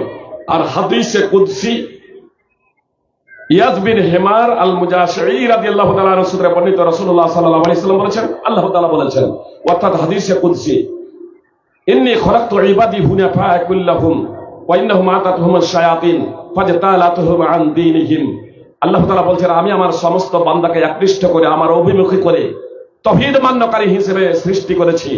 তারপরে শয়তানগুলো তাদের কাছে এলো এবং তাদেরকে তাদের দ্বীন থেকে, তাদের ধর্ম থেকে তাদেরকে দূরে সরিয়ে দিল। আল্লাহ বলেছেন, আমি সৃষ্টি করেছি তারপরে শয়তানগুলো তাদেরকে ধর্মচ্যুত করে দিল। তাহলে কোন ধর্মের উপরে তারা জন্মগ্রহণ করেছে সুপ্রিয় ভাই বোন? স্পষ্ট হয়ে গেল যে তারা ইসলামের উপরে তথা মুসলিম হিসেবে জন্মগ্রহণ করেছে। সহিহ মুসলিম হাদিস নম্বর 2865। আরো বিষয়টা স্পষ্ট ভাবে বোঝার প্রচেষ্টা করে সামরা বিন জুনদাব রাদিয়াল্লাহু তাআলা আনহু সূত্রে বর্ণিত বিখ্যাত হাদিস। আমি একটা পয়েন্ট আলোচনা করব, এই আলোচনার সাথে সামঞ্জস্য রেখে। মুহাম্মদ সাল্লাল্লাহু আলাইহি সাল্লাম একদা দেখলেন বাগিচায় একটা বাগিচায় এক বৃক্ষের গোড়ায় জিবরিল এবং মিকাইল আলাইহিমাস সালাম যখন মুহাম্মদ সাল্লাল্লাহু আলাইহি সাল্লামকে নিয়ে গিয়েছিলেন, তো মুহাম্মদ সাল্লাল্লাহু আলাইহি সাল্লাম দেখলেন একটা লম্বা লোক বসে আছে, তার আশেপাশে বসে আছে অনেক ছেলে মেয়ে। তো রাসূল সাল্লাল্লাহু আলাইহি সাল্লাম জিজ্ঞেস করলেন যে এই বৃদ্ধ লোক, এই লম্বা লোকটাই বা কে, আর এই ছেলে মেয়েগুলো কারা? তো রাসূল সাল্লাল্লাহু আলাইহি সাল্লামকে ফেরেশতারা জবাব দিলেন, কুল্লু মাউলিদিন মাতা আলাল ফিতরাহ। এই ছেলে মেয়েগুলো হচ্ছে প্রত্যেক সেই ছেলে মেয়ে যারা ফিতরাতের উপরে মৃত্যুবরণ করেছে। কুল্লু মাউলিদিন মাতা আলাল ফিতরাহ, প্রত্যেক শিশু যারা ফিতরাতের উপর মৃত্যুবরণ করেছে। এবং এই যে বৃদ্ধ লোক, লম্বা লোকটাকে দেখছেন, তো এই লোকটা হচ্ছে ইব্রাহিম সাল্লাল্লাহু আলাইহি ওয়াসাল্লাম। জি, এখানে ইব্রাহিম আলাইহিস সালাম বললাম না, মানে অন্যান্য নবীদের ক্ষেত্রেও কখনো কখনো সাল্লাল্লাহু আলাইহি সাল্লাম বলা যায়। আর এই হাদিসে ইব্রাহিম, ফেরেশতারা জবাব দিচ্ছেন ইব্রাহিম সাল্লাল্লাহু আলাইহি ওয়াসাল্লাম বলে। সহিহ বুখারী হাদিস নম্বর 7047, সহিহ বুখারীর 1386 নম্বর হাদিসটি ও দ্রষ্টব্য এই প্রসঙ্গে সুপ্রিয় ভাই এবং বোন, এত দ্বারা স্পষ্ট হয়ে গেল যারা ফিতরাতের উপরে মৃত্যুবরণ করেছে তারা ইব্রাহিম আলাইহিস সালামের আশেপাশে আছে, অর্থাৎ তারাও জান্নাতে যাবে। সুতরাং যখন রাসূল সাল্লাল্লাহু আলাইহি সাল্লাম এই ঘটনাটি বর্ণনা করছেন সাহাবীদের সামনে, তখন কিছু সাহাবী প্রশ্ন করে বসলেন, ওয়া আওলাদুল মুশরিকিন, আল্লাহ রাসূল, মুশরিকদের সন্তান, মুশরিকদের ছেলে মেয়েরা তারা কোথায়? তো মুহাম্মদ সাল্লাল্লাহু আলাইহি সাল্লাম জবাব দিলেন, ওয়া আওলাদুল মুশরিকিন, মুশরিকদের ছেলে মেয়েরাও ইব্রাহিম আলাইহিস সালামের যে আশেপাশে বসে আছে, তো এরা মুশরিকদের ছেলে মেয়েরাও এদের অন্তর্ভুক্ত, এদের মধ্যেই রয়েছে মুশরিকদের ছেলে মেয়েরাও। সুপ্রিয় ভাই এবং বোন, এত দ্বারা স্পষ্ট হয়ে গেল যদি ওই কচি অবস্থায় মারা যায়, শিশু অবস্থায় মারা যায়, ইহুদি খ্রিস্টান মুশরিক ওয়া মুসলিম হওয়ার আগে মারা যায়, যেহেতু জন্মগ্রহণ করে মুসলিম হিসেবে, যেহেতু জন্মগ্রহণ করে মুসলিম রূপে, সুতরাং আবু হুরায়রা রাদিয়াল্লাহু তাআলা আনহুর বর্ণিত হাদিস যা একটু আগে বর্ণনা করেছি আমি, সহিহ বুখারীর 1385 এবং সহিহ মুসলিম হাদিস নম্বর 2658-তে সেখানে আছে, প্রত্যেকটা রাসূল সাল্লাল্লাহু আলাইহি সাল্লাম বলেছেন প্রত্যেকটা শিশু ফিতরাতের উপরে জন্মগ্রহণ করে, তারপর তার পিতামাতা তাকে ইহুদি বানায়, তাকে খ্রিস্টান বানায়, তাকে অগ্নি পূজক বানায়। ফা আবাওয়াহু হাবদানিহি আবিনাসিরানিহি আয়ুমাজ্জিসানিহি। সহিহ মুসলিম এবং তিরমিজির একটি বর্ণনায় আছে, ওয়ায়ুশাররিকানিহি, অথবা তার পিতামাতা তাকে মুশরিক বানায়। সুপ্রিয় ভাই এবং বোন, তারা পিতামাতা তাকে ইহুদি বানায়, অথবা খ্রিস্টান বানায়, অথবা অগ্নি পূজক বানায়, অথবা মুশরিক বানায়। এক কথায় মুসলিম হয়ে জন্মগ্রহণ করে, তারপরে তার পিতামাতা তাকে অমুসলিম বানিয়ে দেয়। এত দ্বারা কি বুঝতে পারলাম? যে সবাই আমরা মুসলিম হিসেবে জন্মগ্রহণ করেছি। সুপ্রিয় ভাই এবং বোন, এটুকুও জেনে রাখুন, নবী সাল্লাল্লাহু আলাইহি সাল্লাম বিলাল রাদিয়াল্লাহু তাআলা আনহুকে ঘোষণা দিতে বলেছিলেন, বিলাল তুমি ঘোষণা দিয়ে দাও, বিলাল তুমি এলান করে দাও, বিলাল তুমি প্রচার করে দাও, লোকজনকে জানিয়ে দাও, ইন্নাহু লা ইয়াদখুলুল জান্নাতা ইল্লা নাফসুন মুসলিমা, মুসলিম হওয়া ছাড়া কেউ জান্নাতে যাবে না, মুসলিম ব্যক্তি ছাড়া কেউ জান্নাতে যাবে না। সহিহ বুখারী হাদিস নম্বর 3062, সহিহ মুসলিম হাদিস নম্বর 111। তো মুসলিম ছাড়া কেউ জান্নাতে যাবে না। আল্লাহ তাআলার অশেষ রহমত। আমরা কি ভাই? আমরা মুসলমান, তো আমরা মুসলমান, এতটুকু বলতেও আমাদের ভয় হচ্ছে নাকি? আমরা মুসলমান। সুপ্রিয় ভাই এবং বোন, কথা খুব মনোযোগ দিয়ে শুনুন। আমরা মুসলমান কেন? মুসলমান ঘরে জন্মগ্রহণ করেছি, এই জন্যই আমরা মুসলমান বলছি, যে এই জন্যই।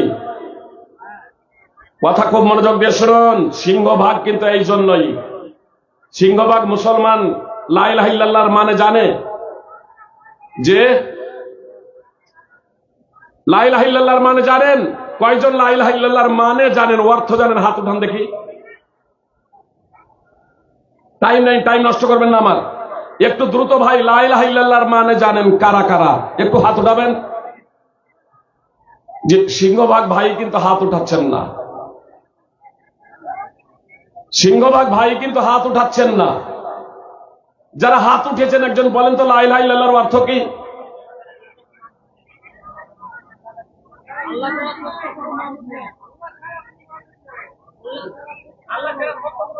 যারা হাত উঠিয়েছেন তারা দুটো অর্থ করেছেন।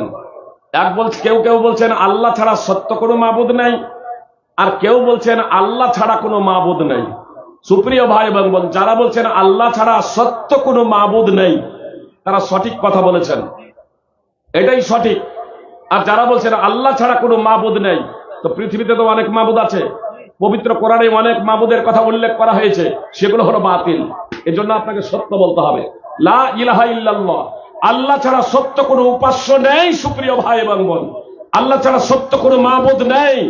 কেউ যদি এটা না জানে, কেউ যদি এটা না জানে, সুপ্রিয় ভাই এবং বোন, উলামায়ে কেরাম বসে আছেন, সাবালক সাবালিকা হয়ে যাওয়ার পরে তাদেরকে মুসলমান বলা যাবে কোরআন এবং হাদিসের মানদণ্ডে? যে আপনাদের শাইখুল হাদিস বানি ইসরাইল বসে আছেন, তাকে জিজ্ঞেস করবেন, কেউ যদি লা ইলাহা ইল্লাল্লাহর অর্থ না জানে, কেউ যদি লা ইলাহা ইল্লাল্লাহর তাৎপর্য না জানে এবং তাৎপর্য জেনে তা যদি স্বীকৃতি প্রদান না করে, মেনে না নেয়, তাহলে কি তাকে মুসলমান বলা যাবে? সমস্ত উলামায়ে কেরাম যারা স্কলার আছেন, যারা কোরআন এবং হাদিসের মহাপণ্ডিত, তারা বলবেন না, মুসলমান হতে পারে না, মুসলমান বলা যাবে না। সুপ্রিয় ভাই এবং বোন, কিন্তু সাধারণভাবে মুসলমান সেটা স্বতন্ত্র ব্যাপার। এর একটা উদাহরণ দিই, তাহলে আপনাদের বুঝতে সুবিধা হবে। সুপ্রিয় ভাই এবং বোন, কোন যুবক বা কোন যুবতী, কোন ছেলে বা কোন মেয়ে দেখতে যদি হয় খুব কালো, নাকটা যদি হয় একেবারে চ্যাপটা বোঁচা, দেখতে খুব কালো, নাকটা চ্যাপটা বোঁচা, আর তার নাম যদি তার মা বাবা রাখে সুন্দর আর সুন্দরী, নাম রাখে সুন্দর আর সুন্দরী, তো আমরা সুন্দর বলে ডাকবো না ডাকবো না? কি বলছেন? আর মেয়েটাকে সুন্দরী বলে, যদি স্কুলে মাদ্রাসায় পড়ে তাহলে প্রত্যেকদিন যখন হাজিরা করবে ও সুন্দরী, সবাই তাকাবে, এত কালো, নাকটা চ্যাপটা, আবার সুন্দরী। নাম রেখেছে, কিন্তু নাম রেখেছে সুন্দরী, তো সুন্দরী সবাই সুন্দরী। যারা আবার তাকাচ্ছে তারাও যখন তাদের প্রয়োজন পড়ছে, ও সুন্দরী এইদিকে এসো, ও সুন্দর এইদিকে এসো, বলবে না? বলবে না? তাহলে সুন্দরী বলবে আর সুন্দরী বলবে। সুপ্রিয় ভাই এবং বোন, ইসলাম সম্পর্কে যেহেতু আমাদের সঠিক জ্ঞান নাই, ইসলাম সম্পর্কে যেহেতু আমাদের সঠিক ধারণা নাই, এজন্য এই মুসলমানরা যারা কাফের হয়ে গেছে, যাদের ঈমান বিনষ্ট হয়ে গেছে, যাদের ঈমান নষ্ট হয়ে গেছে, ইসলাম নষ্ট হয়ে গেছে, তাদেরকেও আমরা মুসলমান ভাবছি, মনে ভেবেছি এই ধরনের নাম রাখার মতো এটা একটা নাম। কিন্তু আসলে মুসলিম শব্দটা হলো গুণাবলী শব্দ, বৈশিষ্ট্যগত শব্দ। মুসলমান ফার্সি শব্দ আর মুসলিম আরবি শব্দ। সুপ্রিয় ভাই এবং বোন, যারা আল্লাহ তাআলাকে জানে, যারা আল্লাহ তাআলাকে চেনে, যারা আল্লাহ তাআলা সম্পর্কে জ্ঞান অর্জন করেছে এবং ইসলাম সম্পর্কে জ্ঞান অর্জন করেছে এবং মুহাম্মদ সাল্লাল্লাহু আলাইহি ওয়াসাল্লামকে জানে, এই বিষয়গুলো সম্পর্কে যারা অবগত, তারা মূলত মুসলিম। আর কেউ যদি আল্লাহ তাআলাকে না চেনে, শুধু আল্লাহ এতটুকু জানে, তার জন্য সে মুসলমান হতে পারে না। আপনার ইবলিস বদর প্রান্তরে এসেছিল ইসলামকে মুছে দেওয়ার জন্য, মুহাম্মদ সাল্লাল্লাহু আলাইহি ওয়াসাল্লাম এবং সাহাবাদের বিরুদ্ধে লড়াই করার জন্য। সুরাকা বিন মালিকের রূপ ধারণ করে, বানু বকর গোত্রের নেতা সুরাকা বিন মালিক তার রূপ ধারণ করে এসেছিল। যখন সে দেখলো আসমান থেকে ফেরেশতা অবতরণ করছেন, আসমান থেকে ফেরেশতা নামছেন, তখন যুদ্ধের ময়দান ছেড়ে পালাচ্ছে। আর সেই মুহূর্তে হারিস নামক একজন মুশরিক যুবক, সে তার হাতটা চেপে ধরেছে, চাচা যান কোথায় পালান? এখানে আসার আগে না জ্বালাময়ী ভাষণ দিয়েছিলে, এখন আপনি কোথায় পালাচ্ছেন? তো ওই সুরাকা বিন মালিক তার বুকে একটা সজরে ঘুষি মেরে বলেছিল, আমি যা দেখতে পাচ্ছি তোমরা তা দেখতে পাচ্ছ না। ইন্নী আখাফুল্লাহ ওয়াল্লাহু শাদীদুল ইকাব, নিশ্চয় আমি আল্লাহকে ভয় করি, তিনি কঠোর শাস্তি দাতা।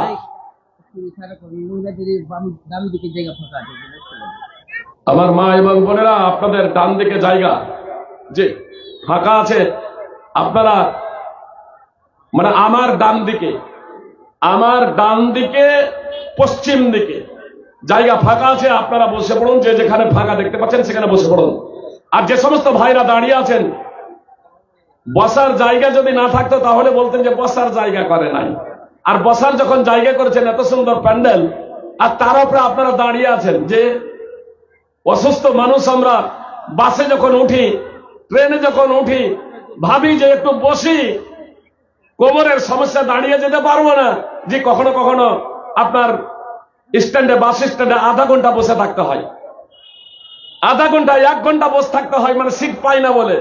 যুবকেরা তখন বলে না যে হুজুর একটু বয়স্ক তো বসে যান। অবশ্য কিছু কিছু ভাই আছেন এই কালিয়াচকের সুজাপুরের, যে আমাকে আমার জন্য প্লেস ছেড়ে দেন, বলি যে না একটু বসেন, তো তারা দাঁড়িয়ে যান, সেটা স্বতন্ত্র ব্যাপার। সুপ্রিয় ভাই এবং বোন, কথা মনোযোগ দিয়ে শুনুন। আমি আপনাদের কি বলছিলাম, মুসলিম শব্দটা গুণবাচক নাম, মুসলমান শব্দটা গুণবাচক নাম। সুপ্রিয় ভাই এবং বোন, বিনষ্ট হয়ে যাওয়ার 10টি কারণ আছে। ইমান বিনষ্ট হয়ে যাওয়ার 10টি কারণ আছে, যেমন ওযু বিনষ্ট হয়ে যাওয়ার কয়েকটি কারণ আছে। ইমান এবং ইসলাম যদি বিনষ্ট হয়ে যায়, তাহলে আপনার জীবনের নেকি ধ্বংস হয়ে যাবে। সুপ্রিয় ভাই এবং বোন, যদি সেই অবস্থায় মৃত্যুবরণ হয়, তাহলে কোনোদিনই জান্নাতে যাওয়া যাবে না, কোনোদিনই জান্নাতে যাওয়া যাবে না। সুপ্রিয় ভাই এবং বোন, এই জন্য আপনাদের কাছে বিনীত অনুরোধ, যে যেমন ইসলাম সম্পর্কে জানতে হবে, ইসলাম বিনষ্টকারী বিষয় সম্পর্কেও জানতে হবে। আলোচনার সাথে সামঞ্জস্য রেখে আমি একটি বিষয় বলবো, আর 10 নম্বর বিষয়, আপনারা নাওয়াকিজুল ইসলাম বলে, ইসলাম বিনষ্টকারী বিষয় বলে আপনার বইপত্র আজ বের হয়ে গেছে। কিতাবুত তাওহীদ, মোহাম্মদ বিন আব্দুল ওয়াহাবের বিখ্যাত বই, মোহাম্মদ বিন আব্দুল ওয়াহাব রাহিমাহুল্লাহর বিখ্যাত বই, সালেহ আল ফাওজানের বিখ্যাত বই কিতাবুত তাওহীদ, আপনার আমাদের মাতৃভাষা বাংলাতে হয়ে গেছে। সুপ্রিয় ভাই এবং বোন, আরো এই প্রসঙ্গে অন্যান্য লেখকের বই লেখা আছে, আপনারা সেই বইগুলো অধ্যয়ন করবেন। আমি শুধু একটি ইমান ইসলাম বিনষ্টকারী বিষয় আপনাদের সম্মুখে পরিবেশন করছি, তা হলো আল ইরাদ আন দীনিল্লাহ। ইমাম ইবনে বাজ রাহিমাহুল্লাহ বলছেন আল ইরাদ আন দীনিল্লাহ প্রসঙ্গে, আল ইরাদ আনিল উসুলিস সালাসা, অর্থাৎ ইসলামের মৌলিক 3টি বিষয় সম্পর্কে না জানা, ইসলামের মৌলিক 3টি বিষয় সম্পর্কে অজ্ঞতা, ইসলামের 3টি মৌলিক বিষয় সম্পর্কে জ্ঞানার্জন না করা। সুপ্রিয় ভাই এবং বোন, আমরা প্রত্যেকেই মুসলিম হয়ে জন্মগ্রহণ করেছি। মুসলিম ঘরে আমাদের জন্ম হোক আর অমুসলিম ঘরে আমাদের জন্ম হোক, কিন্তু সাবালক হওয়ার আগে ওই শিশু অবস্থায় যদি আমরা এগুলো না শিখি, যেদিন আমরা সাবালক সাবালিকা হব, বা যারা আমরা যেদিন সাবালক সাবালিকা হয়ে গেছি, যেদিন আমরা বালেক বালেগা হয়ে গেছি, আমাদের অজান্তেই আমরা ইসলাম থেকে বের হয়ে গেছি, আমরা ধর্মচ্যুত হয়ে গেছি, আমাদের ঈমান এবং ইসলাম বিনষ্ট হয়ে গেছে। 3টি মৌলিক বিষয় সুপ্রিয় ভাই বোন। নম্বর 1, মারিফাতুর রব, আল্লাহ তাআলার পরিচিতি সম্পর্কে আপনাকে জানতে হবে। আল্লাহকে, মারিফাতুল ইসলাম, ইসলাম পরিচিতি, আপনাকে ইসলাম সম্পর্কে পরিচিতি লাভ করতেই হবে। মারিফাতুর রাসূল, রাসূল সাল্লাল্লাহু আলাইহি ওয়াসাল্লাম সম্পর্কে আপনাকে জ্ঞান অর্জন করতেই হবে। নবী সাল্লাল্লাহু আলাইহি ওয়াসাল্লামকে কেন এসেছিলেন, কি নিয়ে এসেছিলেন, এ সম্পর্কে আপনাকে জ্ঞান অর্জন করতে হবে। সুপ্রিয় ভাই এবং বোন, বলুন আজকে 95% আমাদের সমাজে যে বেনামাজি মুসলমান আমরা বলছি, আমরা নিজেদের মুসলিম বলে দাবি করছি, অথচ আমাদের মধ্যে 95% বেনামাজি। ওই বেনামাজিদের জিজ্ঞেস করেন তো যে লা ইলাহা ইল্লাল্লাহর অর্থ কি জানেন? নামাজিদের মধ্যেই তো অনেক ভুল করে দিচ্ছি, তো যারা নামাজি পড়ে না বুঝবে কি করে? সুপ্রিয় ভাই এবং বোন, মুহাম্মদ সাল্লাল্লাহু আলাইহি ওয়াসাল্লাম কে জানে, কেন এসেছিলেন জানে, ইসলাম কি জানে, ইসলামের সংজ্ঞা জানে। সুপ্রিয় ভাই এবং বোন, তাহলে সে আর মুসলমান থাকবে কি করে? সাধারণ একটা উদাহরণ দিয়ে আপনাদের বুঝতে সুবিধা হবে। আমাদের শিশুদের, ছেলে মেয়েদের 5-6 বছর বয়সে আধার কার্ড করা হয়েছে না হয়নি? হয়েছে। সেই ছেলে মেয়েরা যখন আপনার সাবালক সাবালিকা হয়ে যাবে, সাবালক সাবালিকা হয়ে যাওয়ার আগে, যে ভারতীয় আইনে মেয়েরা 18 বছরের সাবালক সাবালিকা আর ছেলেরা 21 বছরে, তার আগে আপনার 15-16 বছর বয়সে যদি আধার কার্ড যদি আপডেট না করা হয়, বা আপনার সাবালক সাবালিকা হওয়ার আগেও যদি আপডেট না করা হয়, আর আমরা যদি সাবালক সাবালিকা হয়ে যাওয়ার পরে সেই আধার কার্ড, যে আধার কার্ড 5-6 বছর বয়সে আমাদের করা হয়েছিল, সেই আধার কার্ড দিয়ে সরকারি কোনো কাজ করব মনে করি, মনে করুন পাসপোর্ট করব বা ব্যাংকের অ্যাকাউন্ট খুলব, হবে? হবে না। যে আমার চাচা জানো বয়স হয়ে গেছে, তবুও এ বিষয়ে সচেতন আছেন, মাশাআল্লাহ সচেতন আছেন। তাহলে আধার কার্ড আপনার ওই শিশু বেলায় যে আধার কার্ড করা হয়েছে সেই আধার কার্ড আপনার বাতিল হয়ে গেছে, যদি আপডেট না করা হয় তাহলে অটোমেটিকলি সে আধার কার্ড বাতিল। সুপ্রিয় ভাই এবং বোন, আমি আপনি ও পৃথিবীর প্রত্যেকটা মানুষ মুসলিম হিসেবে জন্মগ্রহণ করেছিল, কিন্তু যেদিন সাবালক সাবালিকা হয়েছে, যেদিন বালেক বালেকা হয়েছে, যদি সে এই তিনটি বিষয় আল্লাহ, ইসলাম এবং মোহাম্মদ সাল্লাল্লাহু আলাইহি ওয়াসাল্লাম সম্পর্কে জ্ঞান অর্জন না করে, তাহলে সেই দিনই সেই ইসলাম থেকে বের হয়ে গেছে।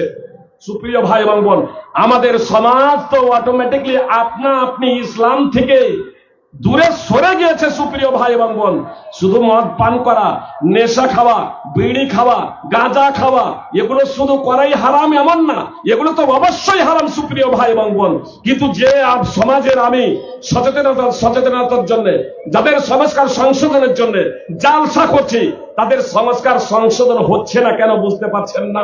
এ তো ইমানই নেই। যেখানে ইমানই নেই সেখানে ইসলামের কথা কিভাবে তার অন্তরে প্রবেশ করবে? সুপ্রিয় ভাই এবং বোন, ইসলামের কথা অন্তরে প্রবেশ করার জন্য দুটো বিষয় থাকা একান্ত কর্তব্য। এক, আল্লাহ তাআলার সন্তুষ্টি অর্জন। এক, আল্লাহ তাআলার সন্তুষ্টি অর্জনের জন্য মনোযোগ দিয়ে শ্রবণ করা, কান লাগিয়ে শ্রবণ করা, একবার অন্তরের অন্তঃস্থল থেকে আল্লাহ তাআলার সন্তুষ্টি অর্জনের জন্য নিজেকে উৎসর্গিত করে দেওয়া। তাহলে যখন কোরআন এবং সুন্নাহর বাণী আপনার কানে যখন পৌঁছাবে, তখন ইনশাআল্লাহ আল্লাহ আপনাকে হেদায়েত দেবেন। আল্লাহ বলছেন, ইয়াহদি বিহিল্লাহু মান ইত্তাবা'a রিদওয়ানাহু সুবুলাস সালাম। আল্লাহ বলছেন পবিত্র কোরআনের মাধ্যমে আল্লাহ তাকে হেদায়েত দেবেন যে আল্লাহ তাআলার সন্তুষ্টি কামনা করে। আল্লাহ তাআলা পবিত্র কোরআনের মাধ্যমে শান্তির পথসমূহ তাকে দেখাবেন যে আল্লাহ তাআলার সন্তুষ্টি কামনা করে। সূরা মাইদা 5 নম্বর সূরার 16 নম্বর আয়াত। এক আর দুই, কোরআনের আয়াত অধ্যয়ন হলে আপনার ঈমান বৃদ্ধি হবে। কখন?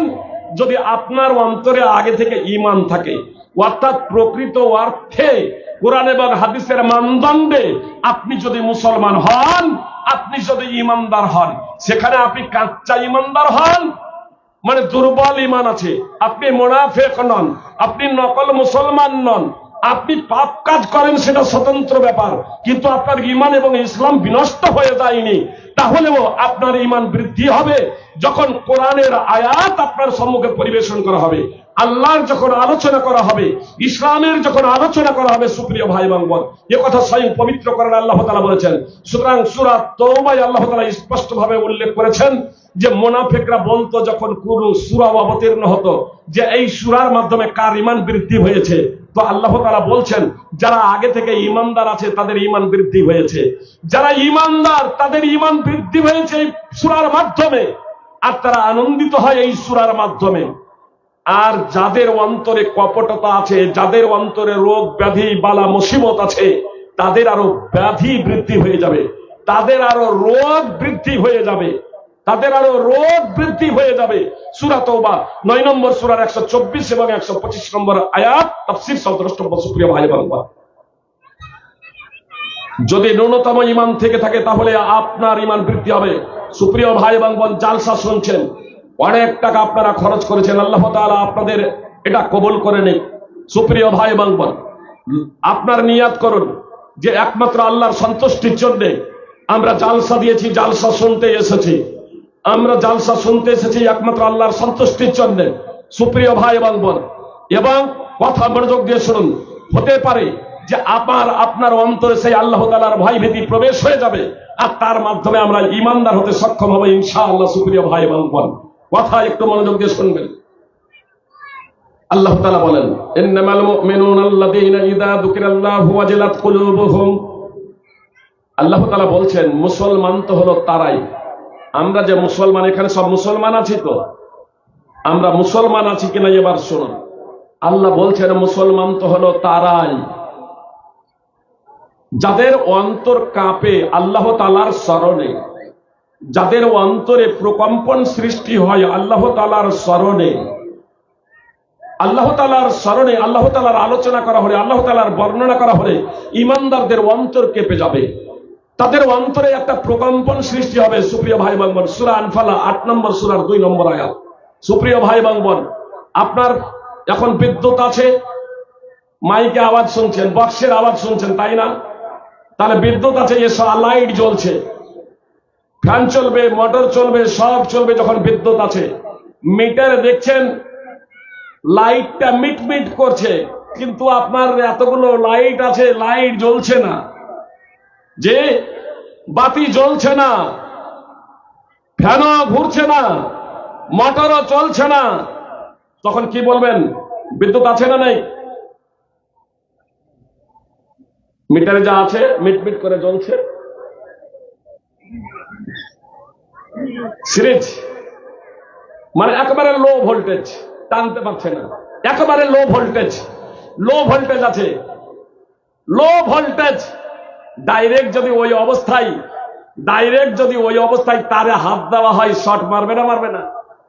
ছেড়ে কথা বলবে না, তবুও কিন্তু শর্ট মারবে, যে তবুও শর্ট মারবে। সুপ্রিয় ভাই এবং বোন, ওতে বুঝতে পারবেন যে লাইন আছে কি নেই।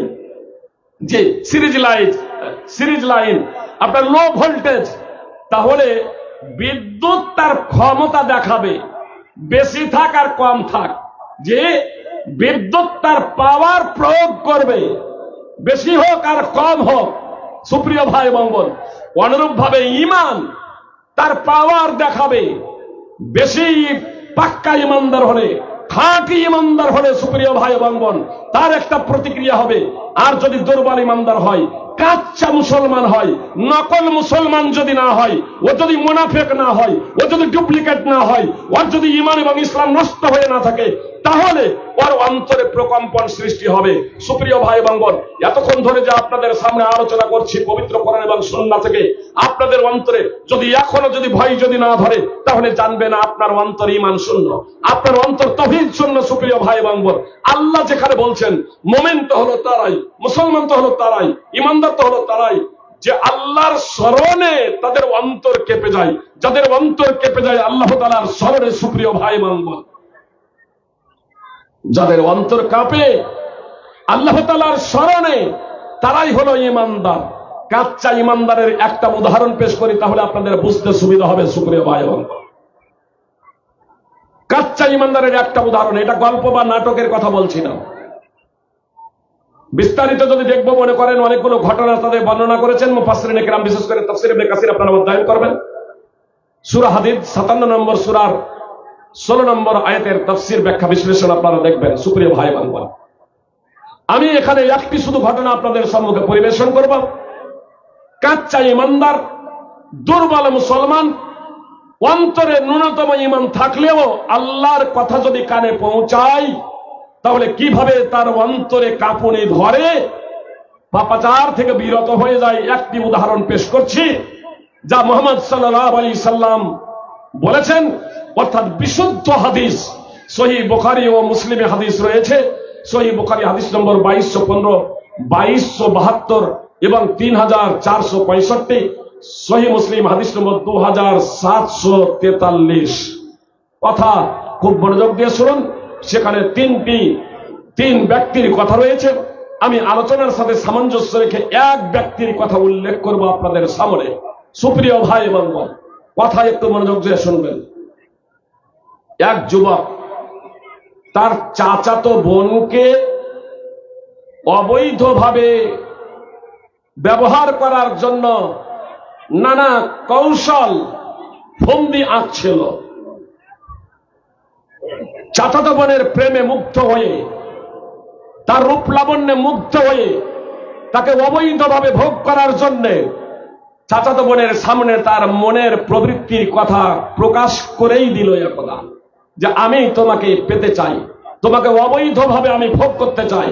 তার চাচাতো বোন তার এই প্রস্তাব প্রত্যাখ্যান করে দিল, আমি অবৈধ কাজে জড়িত হব না। সুপ্রিয় ভাই এবং বোন, কথাটা একটু মনোযোগ দিয়ে শুনবেন, কথা মনোযোগ দিয়ে শুনবেন। চাচাতো বোন প্রত্যাখ্যান করে দিল, আমি অবৈধ কাজে জড়িত হব না। যুবক কিন্তু ছেড়ে দিল না, সে আশায় আছে কিভাবে তাকে ভোগ করা যায়। দুর্ভিক্ষ একদা দেখা দিল সমাজে। সেই সময় ওই মহিলা তার চাচাতো ভাইয়ের কাছে গিয়ে বলল, তার চাচাতো ভাইয়ের কাছে গিয়ে বলল, আপনি আমাকে কিছু অর্থ সাহায্য করুন। 100 দিনার, 100 দিনারের কথা এসেছে, একটি বর্ণনায় এসেছে 120 দিনার। ইমাম ইবনে হাজার আসকালানী রাহিমাহুল্লাহ সামঞ্জস্য প্রদান করত উল্লেখ করেছেন যে মেয়ে তো 100 দিনারই বলেছিল, কিন্তু তাকে সন্তুষ্ট করার জন্য আরো 20 দিনার বেশি। সুপ্রিয় ভাতৃবৃন্দ ও ভগনীগণ, এ যুবক কোটিপতির সন্তান ছিল না যে তৎক্ষণাৎ বাড়ি থেকে সেই টাকাটা বের করে দিয়ে দেবে। সে রাজি হয়ে গেল, ঠিক আছে। কঠিন পরিশ্রম করে সেই টাকা সংগ্রহ করে তার চাচাতো বোনের কাছে গিয়ে বলল, এই নাও তোমার টাকা, এবার তোমার মাঝে আর আমার মাঝে কোনো ব্যক্তি থাকবে না, তুমি তোমার দেহটাকে উন্মুক্ত করে দাও আমার জন্যে। নির্জনে যুবক আপন চাচাতো বোনের সাথে অবৈধ কর্ম করার জন্যে তাকে শুইয়ে দিয়েছে, তার উরুর ওপরে বসেও গিয়েছে। সেই মুহূর্তে যুবতীর মুখ থেকে, মহিলার মুখ থেকে বের হচ্ছে, ইত্তাকিল্লাহ, তুমি আল্লাহকে ভয় করো। সঙ্গে সঙ্গে সেই যুবক অবৈধ কাজ না করেই তার উরু থেকে নেমে যাচ্ছে। সে বলছে, ফাকুনতু ওয়া তারাকতুহা ফাকুনতু ওয়া তারাকতুল মিয়াতা দিনার। কোন বর্ণনায় আছে আমি তার উরু থেকে নেমে গেলাম এবং যা তাকে দিয়েছিলাম ছেড়ে দিলাম। কোন বর্ণনায় আছে আমি তার উরু থেকে নেমে গেলাম, তার পা থেকে নেমে গেলাম এবং আমি তাকে যে 100 দিনার দিয়েছিলাম সেই দিনারও আমি ছেড়ে দিলাম। সুপ্রিয় ভাতৃবৃন্দ, 100 দিনার বর্তমানের ভারতীয় টাকার 25 লক্ষ টাকা, বর্তমানের ভারতীয় টাকার 25 লক্ষ টাকা। আর 120 দিনার স্বর্ণ মুদ্রা, এগুলো বর্তমানে ভারতীয় টাকার 30 লক্ষ টাকা। সেই যুবক 30 লক্ষ টাকাও ছেড়ে দিল। চাচাতো বোনকে দীর্ঘদিন থেকে নিজের মনে কুবাসনা পুষে রেখেছিল, নির্জনে নাগালের মধ্যে পেয়েও বাবা তার লিপ্ত না হয়ে সঙ্গে সঙ্গে যখন তার কানে আওয়াজ পৌঁছাচ্ছে, আল্লাহকে ভয় করো, তার বোনের উরু, চাচাতো বোনের উরু থেকে নেমে যাচ্ছে, বাবা তাকে বর্জন করছে। সুপ্রিয় ভাই এবং বোন, এ হলো ঈমান। দুর্বল ঈমানের লোক ছিল, কিন্তু আল্লাহর নাম শোনা মাত্রই তার অন্তরে কাঁপুনি ধরেছে। সুপ্রিয় ভাই এবং বোন, এটা কোনো গল্প না, বিশুদ্ধ সূত্রে এই হাদিস প্রমাণিত। সুপ্রিয় ভাই এবং বোন, আমাদের কি ওই ন্যূনতম ঈমানও নেই? মদ্যপায়ী মদ পান করে, নিশাখর নিশা খায়, বিড়িখর বিড়ি খাই, জর্দা গুল খৈনিখর জর্দা গুল খৈনি খাই। আপনার নববর্ষ পালনকারী মুশরিকরা যেটা করত মুহাম্মদ সাল্লাল্লাহু আলাইহি সাল্লামের মদিনায় আসার সময়, জাহিলিয়াতের লোকেরা, সুনানে আবি দাউদ হাদিস নম্বর 1134, সুনানে নাসাই হাদিস নম্বর 1556, সাহাবায়ে کرام যেগুলোকে বিসর্জন দিলেন রাসূল সাল্লাল্লাহু আলাইহি সাল্লামের কথার কারণে, আজকে অনইসলামিক সংস্কৃতি ও জাহেলিয়াতের সেই সমস্ত কুসংস্কার গুলোকে আজকে আমরা দিনের অন্তর্ভুক্ত করে এনেছি। এ মুসলিম কিভাবে নববর্ষ পালন করে সুপ্রিয় ভাই এবং বোন, ভ্যালেন্টাইন্স ডে পালন করে সুপ্রিয় ভাই এবং বোন, নেশাদার দ্রব্য সেবন করে, সুদ খায় সুপ্রিয় ভাই এবং বোন। আর এ মুসলিম নিজেদের পরিচয় দেয়, অথচ এরা নামাজই পড়ে না সুপ্রিয় ভাই এবং বোন। যেহেতু কাগজ চলে এসেছে আমার হাতে, মাত্র আর 2 মিনিট টাইম আছে, আমি আমার কথা ইদি করে দেবো এই 2 মিনিটের মধ্যেই। কথা একটু মনোযোগ দিয়ে শুনুন সুপ্রিয় ভাই এবং বোন। একটা কথা আপনাদের বলি, এখানে বর্তমানে আমাদের কিছু বিজেপি নেতা প্রচার চালাচ্ছেন, অমুসলিমরা প্রচার চালাচ্ছেন, হিন্দু ধর্ম খাতরে মে হ্যায়, হিন্দু খাতরে মে হ্যায়, হিন্দু ধর্মটাও বিপদে আর হিন্দুরাও বিপদে, বলছেন না? অথচ বিজেপি আজকে ক্ষমতায় আছে, তো হিন্দু ধর্ম যখন বিপদে আর হিন্দুরাও বিপদে, তো মুসলমানদেরকে শাসন ক্ষমতা দিয়ে দেন। এ ভারতবর্ষতে মুসলমান শাসন চালিয়েছে 700 বছর, তখন তো আর হিন্দুরা অমুসলিমরা বিপদে ছিল না। আজকেও আপনার ইন্ডোনেশিয়াতে অমুসলিমরা বিপদে নেই, একেবারে সংখ্যালঘু, একেবারে অমুসলিম হিন্দুরা সংখ্যালঘু, মুসলমান সেখানে সংখ্যাগরিষ্ঠ, সেখানে বিপদে নেই।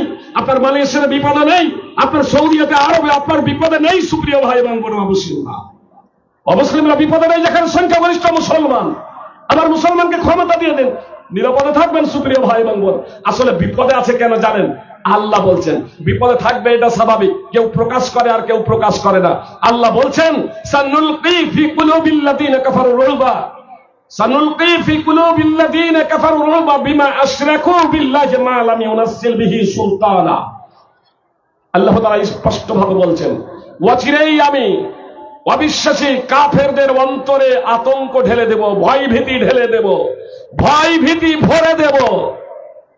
এ কারণে যে তারা আল্লাহর সাথে এমন কিছুকে শরীক করেছে যার নির্দেশ আল্লাহ তাআলা দেননি। আল্লাহ বলছেন তাদের ঠিকানা হবে জাহান্নাম। তা কতই না নিকৃষ্ট স্থান।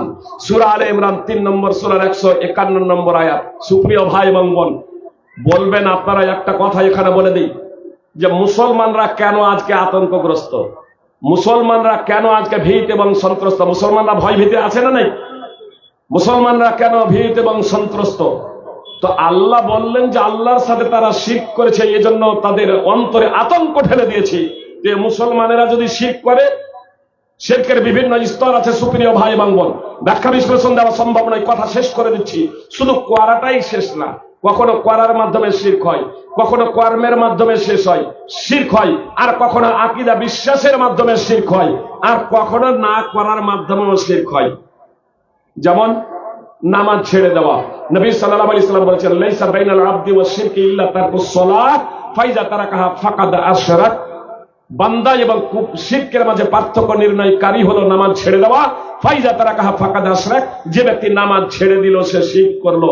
সুনানে ইবনে মাজাহ হাদিস নম্বর 1080, সাহিহে গায়রিহি। এই হাদিসটি আসলে সহিহ সূত্রে বর্ণিত আছে, সারা উসুল ইতিকাদ আহলে সুন্নাত ওয়াল জামাআহ সাওবান রাদিয়াল্লাহু তাআলা আনহু সূত্রে বর্ণিত হাদিস, হাদিস নম্বর 1521। অর্থাৎ বিশুদ্ধ সূত্রে এটা প্রমাণিত, যে ব্যক্তি নামাজ ছেড়ে দিল, যে ব্যক্তি নামাজ পড়ে না, সে শিরক করে। আজকে আমার পরিবারে শিরক, আজকে আমার সমাজে শিরক, আজকে আমার গ্রামে শিরক। আপনার 100% জন মুসলিমের মধ্যে 95 জন মুসলিমই, শতকরা 95% মুসলমান যেখানে শিরকে জর্জরিত। সুপ্রিয় ভাই এবং বোন, আহলে হাদিস পরিবারে যে শিরক রয়েছে, সেখানে এই মুসলমান ভীত এবং সন্ত্রস্ত হবে না, এরা আতঙ্কগ্রস্ত হবে না। সুপ্রিয় ভাই এবং বোন, এই বেনামাজি হয়ে, তাওহীদ শূন্য হয়ে, ঈমান শূন্য হয়ে যদি মৃত্যুবরণ যদি করি, জাহান্নামে যাওয়া ছাড়া কোনো গতি নাই। সময় নাই আর কথা বলার। আমি শুধু আপনাদের এতটুকু বলতে চাই, আপনারা যদি পরিবর্তন হন, আপনারা যদি মুসলিম হিসেবে নিজেদের পরিচয় দিতে পারেন, আল্লাহ সম্পর্কে জ্ঞান অর্জন করতে পারেন, ইসলাম সম্পর্কে জ্ঞান অর্জন করতে পারেন, মুহাম্মদ সাল্লাল্লাহু আলাইহি ওয়াসাল্লাম সম্পর্কে জ্ঞান অর্জন করতে পারেন, পরিশেষে আমরা প্রত্যেক সাবালক সাবালিকা যারা মুসলিম আছি, তারা যদি আদর্শবান হয়ে যেতে পারি, সুপ্রিয় ভাই এবং বোন, পবিত্র কোরআন এবং সুন্নাহর আদর্শে যদি আমরা নিজেদের জীবনকে গড়তে পারি, আর এর প্রথম লক্ষ্য হচ্ছে জেনে বুঝে কালেমায়ে শাহাদাত পাঠ করার পরে আমাদের 5 ওয়াক্তের নামাজ পড়া।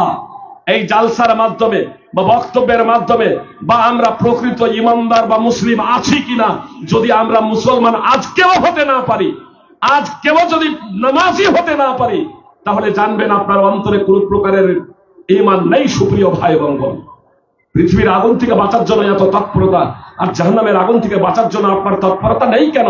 আসলে আপনার অন্তরে ঈমান থাকবে, তবেই তো সুপ্রিয় ভাই এবং বোন, মুহাম্মদ সাল্লাল্লাহু আলাইহি সাল্লাম নিজের কলিজার টুকরা ফাতেমা রাদিয়াল্লাহু তাআলা আনহাকে সম্বোধন করে বলেছিলেন, নিজের আত্মীয় স্বজনকে সম্বোধন করে বলেছিলেন, নিজের কলিজার টুকরা ফাতেমা রাদিয়াল্লাহু তাআলা আনহাকে সম্বোধন করে বলেছিলেন, নবী রাসূলের সম্রাট হওয়া সত্ত্বেও, আনকিদি নাফসাকি মিনান নার, হে ফাতেমা, তুমি জাহান্নামের আগুন থেকে নিজেকে বাঁচাও।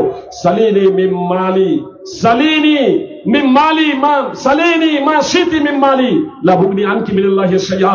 হে ফাতেমা, তুমি পার্থিব জগতে ধন সম্পদ যা কিছু চাওয়ার আছে চেয়ে নাও, আল্লাহ দরবারে আমি তোমার জন্য কোনো কিছুই করতে পারবো না। বুখারী মুসলিমের হাদিস। সুপ্রিয় ভাই এবং বোন, মুহাম্মদ সাল্লাল্লাহু আলাইহি ওয়াসাল্লাম নিজের কলিজার টুকরাকে বলছেন, তুমি বাঁচো, বাঁচো, নিজের ঈমান এবং আকীদা সঠিক করো। সুপ্রিয় ভাই এবং বোন, আর আমরা মুসলমান ঘরে জন্মগ্রহণ করেই শুধু কর্ম করব না, ঈমান কি জানবো না, তাওহীদ কি জানবো না, ইসলাম কি জানবো না, আল্লাহকে চিনবো না, ইসলাম সম্পর্কে জ্ঞান অর্জন করবো না, মুহাম্মদ সাল্লাল্লাহু আলাইহি ওয়াসাল্লামকে জানবো না, আর তারপরেও স্বপ্ন দেখব জান্নাতে যাওয়ার, এটা অসম্ভব। সুপ্রিয় ভাই এবং বোন, ঘুমিয়ে ঘুমিয়ে স্বপ্ন দেখে লাভ নেই, জেগে স্বপ্ন দেখুন, লাভ দেবে। আল্লাহ তাআলা আমাদের প্রত্যেকে পবিত্র কোরআন এবং সুন্নাহকে যথাযথভাবে বুঝে সেই অনুযায়ী জীবনযাপন করার তৌফিক দান করেন। আমিন। আসসালামু আলাইকুম ওয়া রাহমাতুল্লাহি ওয়া বারাকাতুহু।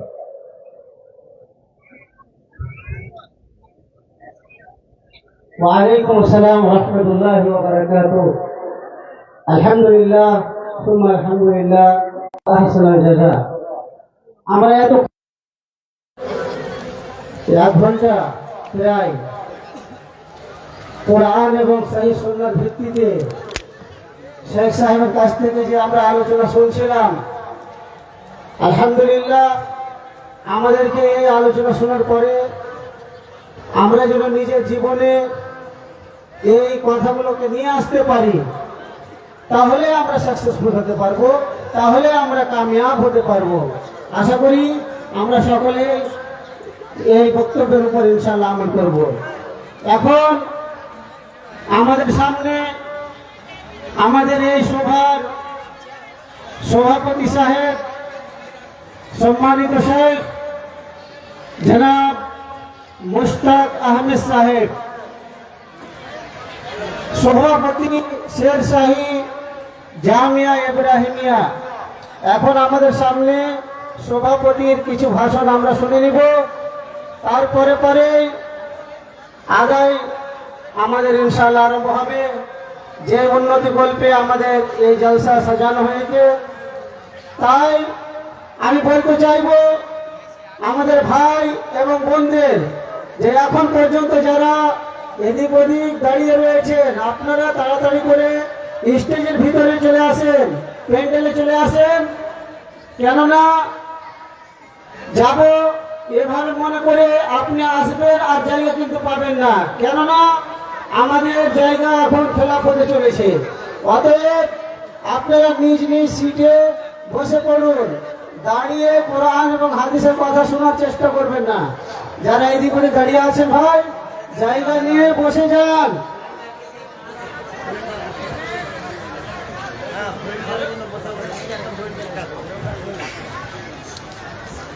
ভলেন্টিয়ার ভাইদের বলবো যে আপনারা নিজ নিজ কাজে ব্যস্ত থাকুন। এই প্যান্ডালের মধ্যে 10 জন ভলেন্টিয়ার আপনারা এখানে চলে আসেন, 10 জন কমপক্ষে আপনারা এসে এই ফিল্ডের পরিবেশটাকে এত সুন্দর করে দেন যাতে করে আমাদের বক্তাগণ বক্তব্য দিতে সক্ষম হয়। আপনারা এখানে 10টা ভলেন্টিয়ার পাঠান, গণসংখ্যান অফিসে বলবো আপনারা এখানে 10টা করে এই ফিল্ডের সুন্দরভাবে করতে পারে, মানুষকে বসাতে পারে। অতএব ভাই